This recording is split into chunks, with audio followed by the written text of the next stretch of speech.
কিছু বলবেন? হ্যাঁ বলবো। কি? মতিন, হ্যাঁ মতিন, আপনি? তুই আমাকে চিনতে পারতেছো না? চেনা চেনা লাগতেছে, বাট এক্স্যাক্টলি মনে। তাক বুঝিয়ে দিব। আমি লিয়া, তোমার ক্লাসমেট, একসাথে এক্সপেল হইলাম না? লিয়া তুই তোকে জেনে যাচ্ছে না, পুরো চেঞ্জ। তোমার না চুলে কি কি ছিল, কাপড় চোপড় পুরো বদলে গেছে। Wow, by the way nice outfit. Thank you, but credit তো আমি নিতে পারছি না। রেজাল্টটা আমার ফ্রেন্ডের।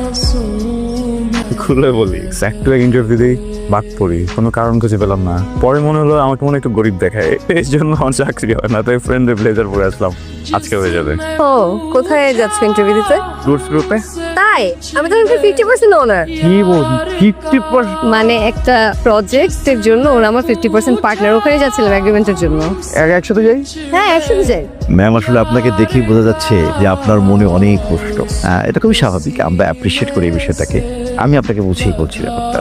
আসলে আমরা চাই দেশটাকে বুস্ট আপ। দেশটা তো কোনো একজন ব্যক্তি না যে আমরা তাকে ধরে বুস্ট আপ করে দিলাম।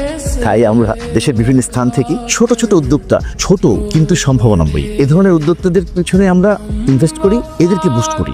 দেখেন, আমি আমার নিজের ব্যবসা নিজের মতো করে করতে পছন্দ করি। এসব পার্টনারশিপে গেলে পরে কেউ কমান দিলে আমি নিতে পারবো না। আমাদের এগ্রিমেন্টে একদম স্পষ্টভাবে উল্লেখ আছে যে আপনার ব্যবসা, আপনার রুলস। আমরা শুধু ইনভেস্ট করব, এত ভাবনার কিছু নাই। দেখেন, আপনার ব্যবসা এতদিন যেভাবে চলছে সেভাবেই চলবে। আমরা শুধু আপনার রেন্ট প্রোভাইড করব, আর আপনার নতুন যে প্রোডাক্টগুলো ঢুকবে সেগুলো প্রোভাইড করব। আপনি শুধু প্রোভাইড করবেন আপনার আইডিয়া। আর আপনাদের ওই বস, ওনার সাথে মিটিং করতে হবে না? না ম্যাম, এই প্রজেক্টের প্রজেক্ট ইনচার্জ হচ্ছে আমি। Hello sir, excuse me. কিছু মনে করলে আমার গরিব ফ্যান থেকে একটু ঘুরে যান। কিছু কিনতে হবে না, বসে গেলেই হবে।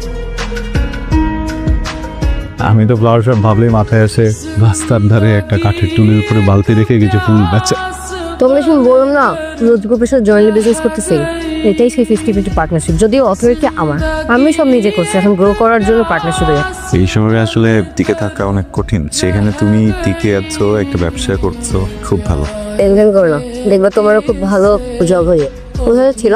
প্রত্যেকদিন যা করি, ফার্স্টে যাবো, খবর নেবো কোথায় কোথায় চাকরি অপরচুনিটি আছে, দেন ওইসব কোম্পানির মতো করে সিভি বানিয়ে ওদেরকে ড্রপ করবো, দেন যাবো ইন্টারভিউ দিতে, এরপর বাদ চাকরি হবে না। কিছু মনে করলে একটা অহর্ব।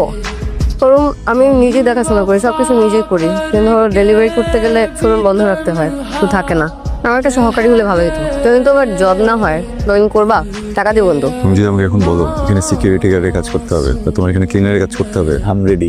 যদি ক্লিনারের কাজ করতে I am ready, because I need a job and I need money.